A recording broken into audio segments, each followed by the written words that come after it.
નમસ્કાર દર્શક મિત્રો, આપનું સ્વાગત છે જીડીપીએલ જૂનાગઢ ન્યૂઝમાં। સૌપ્રથમ જોઈએ આજના મુખ્ય સમાચાર। રાજ્ય સરકાર દ્વારકામાં સબમરીન મારફત સમુદ્રની અંદર રહેલી મૂળ દ્વારકાના દર્શન કરાવશે।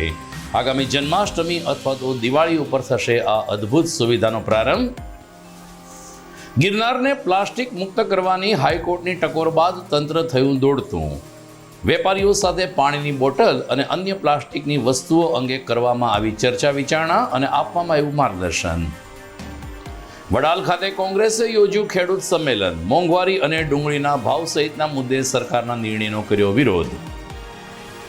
એસટીમાં મુસાફરોના બોગસ પાસ કાઢીને ₹87,000થી વધુની ઉચાપત કરનાર ટ્રાફિક કંટ્રોલર સામે ડેપો મેનેજરે નોંધાવી પોલીસ ફરિયાદ। અને જિલ્લા સહકારી બેંકનું વધુ એક ₹6 કરોડનો ગોટાળો બહાર આવ્યો। ધારી ગુંદાળી ગામની સહકારી મંડળીએ ખેડૂતોને ચોપડ્યો ચૂનો।